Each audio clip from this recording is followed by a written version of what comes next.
जी अस्सलाम वालेकुम dear students. Last video में हमने डिस्कस किया कि आईओ बाउंड प्रोसेसेस क्या हैं और सीपीयू बाउंड प्रोसेसेस क्या हैं, क्या आइडिया है और क्यों हमें दोनों का मिक्सचर चूज़ करना चाहिए अगर हम चाहते हैं कि कंप्यूटर के रिसोर्सेज को अच्छे तरीके से इस्तेमाल किया जा सके। अब उसी डिस्कशन को आगे बढ़ाते हुए इस वीडियो में हम डिस्कस करते हैं सीपीयू शेड्यूलिंग के दो आइडियाज़ की, two major approaches of CPU, जिसमें हम फर्स्ट वन डिस्कस करेंगे नॉन प्रीएम्प्टिव अप्रोच को और सेकंड में हम डिस्कस करेंगे प्रीएम्प्टिव अप्रोच को। ये टर्म्स आपने काफ़ी बार सुनी होंगी और जब हम एल्गोरिदम की बात करते हैं तो हम कहते हैं कि ये प्रीएम्प्टिव नेचर का प्रोसेस है और ये नॉन प्रीएम्प्टिव नेचर का प्रोसेस है। तो इसका क्या मतलब है, इस वीडियो में हम डिस्कस करते हैं। Basically two ideas of CPU scheduling, non preemptive and preemptive approach. So first one हम डिस्कस करते हैं नॉन प्रीएम्प्टिव अप्रोच को, जिसमें आपकी फर्स्ट लाइन है when a process completes is execution. इसका क्या मतलब है, जब एक प्रोसेस अपनी एग्जीक्यूशन सक्सेसफुली कंप्लीट कर लेगा तो उसका मतलब ये है कि वो नॉन प्रीएम्प्टिव प्रोसेस है।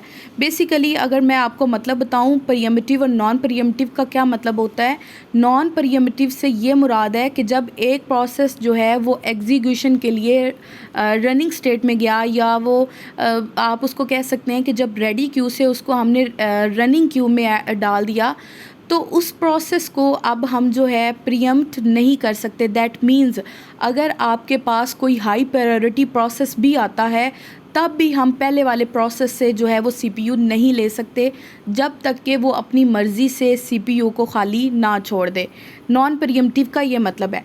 प्रीएम्प्टिव का क्या मतलब है, प्रीएम्प्टिव का ये मतलब है कि जब एक प्रोसेस अपनी एग्जीक्यूशन करवा रहा है और एक हाई प्रायोरिटी प्रोसेस आता है तो हम पहले वाले प्रोसेस को जो है वो टर्मिनेट कर देंगे, या जो इसको टेम्परेरी तौर पे स्वैप आउट करके जो है पार्शली आपके जो एग्जीक्यूशन मेमोरी है उसमें डाल देंगे और बाद में उसको जो है स्वैप इन करके अगेन रेडी क्यू में डाल के और उसको अगेन से जो है वो प्रोसेसर एलोकेट किया जाएगा। अब ये इसके लिए डिफरेंट क्राइटेरिया होता है, लाइक हम राउंड रोबिन स्केजुलिंग एल्गोरिदम को यूज़ करते हैं जिसमें हम टाइम क्वांटम डिसाइड कर लेते हैं कि हर प्रोसेस को इतना टाइम क्वांटम दिया जाएगा, तो उसमें फिर आपकी प्रीएम्प्टिव अप्रोच इस्तेमाल होती है। अब नॉन प्रीएम्प्टिव को अगर डिटेल में डिस्कस किया जाए तो इसकी पहली लाइन जैसे मैंने आपको बता दी कि एक प्रोसेस जो अब अपनी एग्जीक्यूशन को कंप्लीट करवा लेगा। जैसे हमने डायग्राम में देखा कि एक प्रोसेस हार्ड डिस्क से हमने उसको रैम में लेके आए और रैम से जब हमने उसको प्रोसेसर एलोकेट किया, जब उसको हमने प्रोसेसर एलोकेट किया तो उसके बाद उसने अपनी जो है वो एग्जीक्यूशन कंप्लीट करवाई और वो नॉर्मली जो है जाके वो टर्मिनेटेड स्टेट में जाके वो ख़त्म हो गया, तो उसको हम कहते हैं कि ये नॉन प्रीएम्प्टिव जो है वो प्रोसेस था। सेकेंड लाइन अगर नॉन प्रीएम्प्टिव की डिस्कस की जाए तो इसमें है when a process leaves CPU voluntarily to perform some IO operation or to wait for an event. अब दूसरा केस क्या हो सकता है नॉन प्रीएम्प्टिव का, कि जब एक प्रोसेस जो है वो जब एक प्रोसेस अपनी एग्जीक्यूशन के लिए आया सीपीयू के पास और उसको किसी आईओ ऑपरेशन की या किसी आईओ के लिए उसने रिक्वेस्ट करनी थी, तो उसने जो है सीपीयू को खाली छोड़ दिया और वो चला गया आईओ क्यू के अंदर, या फिर जो है वो किसी इवेंट का वेट कर रहा है, लाइक वो किसी सिग्नल के रिसीव होने का वेट करना चाह रहा है। ठीक है जी, तो उस केस में फिर ये आपका प्रोसेस जो है वो नॉन प्रीएम्प्टिव सिचुएशन में चला जाएगा, क्योंकि प्रोसेस जो है वो अपनी मर्ज़ी से उसने सीपीयू को खाली छोड़ा है। अब हम डिस्कस करते हैं जी प्रीएम्प्टिव अप्रोच को। प्रीएम्प्टिव अप्रोच की अगर मैं पहली लाइन को डिस्कस करूं, if a process enters in the ready state either from new or waiting state and it is a high priority process. Preemptive से ये मुराद है कि जब एक प्रोसेस जो है वो रेडी स्टेट में एंटर हुआ, अब वो जो प्रोसेस है वो वेटिंग स्टेट से भी रेडी स्टेट में आ सकता है, या हो सकता है कि वो एक न्यू प्रोसेस हो।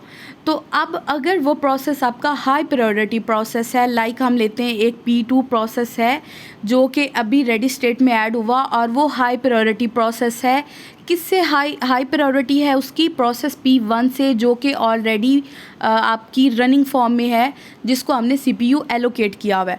तो अब इस सूरत में क्या होगा, हमें P1 को जो है वो टेम्परेरी तौर पे स्वैप आउट करना पड़ेगा और जो आपका हाई प्रायोरिटी प्रोसेस है उसको प्रोसेसर एलोकेट करना पड़ेगा। और जब हम हाई प्रायोरिटी प्रोसेस को एग्जीक्यूट करवा लेंगे और उसको हम टर्मिनेट कर देंगे, तो अगेन जिस प्रोसेस को हमने स्वैप आउट किया था उसको अगेन हम जो है मीडियम टर्म शेड्यूलर जो है आपका, वो इस सूरत में काम करेगा। वो अगेन उसको स्वैप इन करेगा रैम के अंदर, और रैम के अंदर जो है अगेन उसको प्रोसेसर एलोकेट किया जाएगा। इसके बाद प्रीएम्प्टिव अप्रोच की सेकेंड लाइन है, if a process which is from running state to ready state because the time quantum expires. अब इस लाइन का क्या मतलब है, एक प्रोसेस जो है उसने स्विच किया रनिंग स्टेट से रेडी स्टेट के अंदर बिकॉज टाइम क्वांटम एक्सपायर्स। अब मैंने आपको ये ऑलरेडी बताया कि ये आपकी जो है राउंड रॉबिन टेक्निक है, राउंड रॉबिन एल्गोरिदम है, जिसको हम नेक्स्ट CPU शेड्यूलिंग एल्गोरिदम में डिस्कस करेंगे इसी चैप्टर के अंदर। तो इसमें क्या होता है राउंड रॉबिन टेक्निक में कि हम हर प्रोसेस को जो है वो एक स्पेसिफिक टाइम क्वांटम जो है एलोकेट कर देते हैं। लाइक अगर आपके पास 10 प्रोसेसेस हैं तो आपने एक टाइम क्वांटम 2 मिनट का रख दिया कि हर प्रोसेस को जो है 2 मिनट मिलेंगे, और 2 मिनट के बाद अगर उसकी प्रोसेसिंग अभी तक कंप्लीट नहीं भी हुई तो उसको प्रीएम्प्ट कर दिया जाएगा, उसको फिर वेटिंग स्टेट में ऐड कर दिया जाएगा। इफ़ लाइक अगर एक प्रोसेस जो है वो 1 सेकेंड का था और उसको हमने 1 मिनट जो है वो एलोकेट किया हुआ था, तो वो अपनी एग्जीक्यूशन जो है वो 1 सेकेंड में कंप्लीट करवाएगा और नॉर्मली ख़त्म हो जाएगा, और उसके बाद जो है वो नेक्स्ट प्रोसेस को हम जो है वो डील करेंगे। ये जो आपकी टाइम क्वांटम है, राउंड रॉबिन टेक्निक है, इसको इंशाल्लाह जो है हम फर्दर डिटेल में भी डिस्कस करेंगे। अब बेसिकली ऑपरेटिंग सिस्टम के जो प्रोसेसेस हैं, जिनको यहाँ पे मैंने बात की फर्स्ट लाइन में हाई प्रायोरिटी प्रोसेसेस की, अब वो अपना कोई पर्सनल काम नहीं कर रहे होते। आप लोग सोच रहे होंगे कि अब हाई प्रायोरिटी प्रोसेसेस कौन से हैं। ऑपरेटिंग सिस्टम के जो भी फंक्शंस हैं वो आपके हाई प्रायोरिटी प्रोसेस कहलाते हैं। जैसे मैंने आपको पहले बताया कि वो अपना कोई पर्सनल काम नहीं कर रहे होते, वो हमारे लिए ही काम कर रहे होते हैं। लाइक एक प्रोसेस जो है वो सिस्टम की ब्राइटनेस को मैनेज कर रहा है, एक प्रोसेस जो है वो प्रोसेसर का टेम्परेचर कंट्रोल कर रहा है। तो अब आपको पता है कि ये सारे आपके ऑपरेटिंग सिस्टम के फंक्शंस हैं। हम इसको यूँ भी अंडरस्टैंड कर सकते हैं कि अगर आपका जो है रियल लाइफ अगर हम देखें तो एक ट्रैफिक जैम में पुलिस या एम्बुलेंस को भी आप आगे नहीं जाने देंगे, तो फिर उस सिस्टम को या उस ट्रैफिक जैम को कौन मैनेज करेगा। तो वही आइडिया यहाँ पे हमारे पास हाई प्रायोरिटी प्रोसेसेस में इम्प्लीमेंट होता है।